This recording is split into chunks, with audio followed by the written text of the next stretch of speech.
ଆଉ ନାହାନ୍ତି ଲୋକପ୍ରିୟ କଣ୍ଠଶିଳ୍ପୀ ହ୍ୟୁମାନ ସାଗର।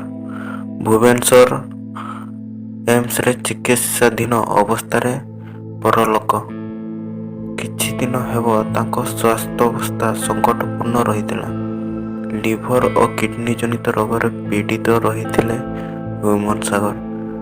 ଡାକ୍ତରଙ୍କ ଉଦ୍ୟମ ସତ୍ତ୍ୱେ ତାଙ୍କର ସ୍ୱାସ୍ଥ୍ୟାବସ୍ଥା ଅତି ଜଟିଳ ରହିଥିଲା। ତାଙ୍କୁ 72 ଘଣ୍ଟା ଅବଜରଭେସନରେ ରଖାଯାଇଥିଲା।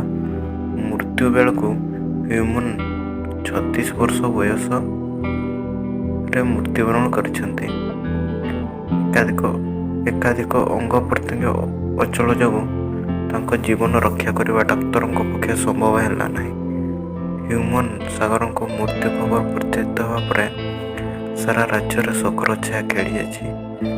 କିଛି ସପ୍ତାହ ହେଲା କଟକର ଏକ ଘରୋଇ ହସ୍ପିଟାଲରେ ଚିକିତ୍ସିତ ହେଉଥିଲେ ହ୍ୟୁମାନ ସାଗର। ସ୍ୱାସ୍ଥ୍ୟ ଅବସ୍ଥା ସଙ୍କଟପୂର୍ଣ୍ଣ ହେବାରୁ ତାଙ୍କୁ ଶୁକ୍ରବାର ଦିନ ଏମ୍ସରେ ସ୍ଥାନାନ୍ତର କରାଯାଇଥିଲା।